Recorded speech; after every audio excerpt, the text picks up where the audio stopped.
আজকের যে আলোচনার বিষয় সেটি হচ্ছে ডিজিটাল যুগে মানসিক শান্তি ও চরিত্র গঠন।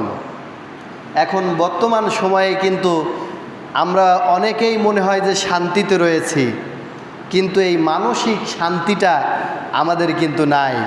এই বিষয়ে ইসলাম ও আধুনিক বাস্তবতা এটা কি বলে, এইটা আমাদেরকে জানার দরকার।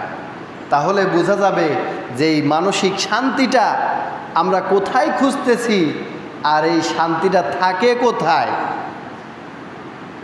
শান্তিটা খুঁজতেছি কোথায় আর শান্তিটা থাকে কোথায়। একটু উদাহরণ দিলে বোঝা যায়, প্রত্যেকটা সৃষ্টির পিছনে এক একটা করে নিয়ম রয়েছে। এই দুনিয়ার বুকে ছোট্ট ছোট্ট সৃষ্টি, যেমন আধুনিক প্রযুক্তি, একটা মেশিন বলেন, একটা মোবাইল বলেন, এই যে যেই সিস্টেমের মাধ্যমে কথা বলতেছি, মাইক সেটের সিস্টেম আছে, এর যে একটা কোম্পানি রয়েছে, এই কোম্পানিটার থেকে যখন একটা প্রযুক্তি আপনি ক্রয় করেন, সেটা কিভাবে চালাতে হবে, কিভাবে পরিচালনা করতে হবে, এর জন্য কিন্তু ওর মধ্যে একটা নোটবুক থাকে। এই যে একটা মোবাইল ফোন হাতে রয়েছে, এই মোবাইলটাকে কিভাবে চালাতে হবে, এর মধ্যে কি কি ব্যবস্থাপনা দেওয়া রয়েছে, এর সব কিছু নোটবুকের মধ্যে লেখা থাকে যে এইভাবে করে চালু করবেন, এইভাবে করে বন্ধ করবেন, এই বাটনে টিপ দিলে কল যায় আর এই বাটনে টিপ দিলে কল কেটে যায়, এইটা নাম্বার তুলতে হয়, এইভাবে করে আপনার এই মোবাইলটা চালাতে হয়, কোন জায়গায় চার্জ দিতে হবে, সব কিছু কিন্তু লেখা আছে। একটা পানি তোলার মেশিন আপনি কিনেছেন, জমির মধ্যে সেচ দেন পানি দিয়ে, ওই সেচ দেওয়ার পানির মেশিনের মধ্যে কিন্তু দুইটা টাঙ্কি থাকে। খেয়াল করেছেন নাকি? দেখেছেন ওই মেশিনগুলা, যে ভটভটি করে যে মেশিনগুলা, ওই মেশিনের মধ্যে দুইটা টাঙ্কি দেওয়া আছে। নোটবুকের মধ্যে নির্দেশনা দেওয়া আছে, ওই একটা টাঙ্কির মধ্যে দিতে হবে পানি আর একটা টাঙ্কির মধ্যে দিতে হবে তেল।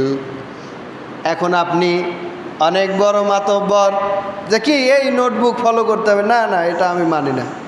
কি করেছেন?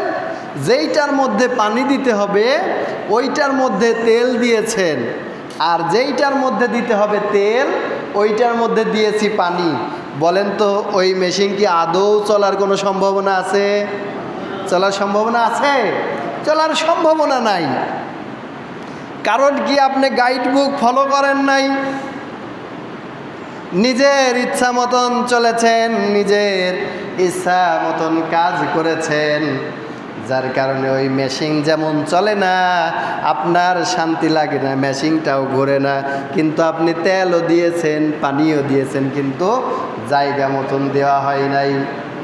এমনিভাবে এই দুনিয়ার ছোট্ট মেশিনের সামান্য নিয়ম ভঙ্গ করার কারণে যদি মেশিনটা না চলে, আল্লাহ তাআলা রব্বুল আলামিন আমার আপনার যে 3.5 হাত বডিটা বানালেন, সৃষ্টি করলেন, এই বডিটা পরিচালনা করার জন্য একটি নোটবুক দিয়ে দিলেন।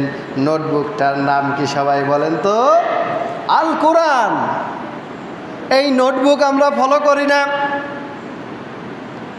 নোটবুক ফলো করি না, নিজের যেমনটা মন চাই নিজের জিন্দেগিটা চালাই, নিজের যেমনটা মন চাই, মন চাইছে নামাজ পড়লাম, চাইছে পড়লাম না, মন চাইছে সিয়াম পালন করলাম, মন চাই করলাম না, মন চাই আমি দিনের আমলগুলা করলাম, আবার মন চাইছে বাদ দিলাম, কিছুদিন ধরলাম, কিছুদিন ছাড়লাম। কিন্তু এইটা কি বলেন তো, ওই গাইডটা ফলো করা হলো নাকি? ওই গাইডটা যদি ফলো করা না হয়, তাহলে আমার আপনার মনের মধ্যে যেই প্রশান্তি আসার কথা সেইটা কিন্তু কোনোভাবেই আসবে না।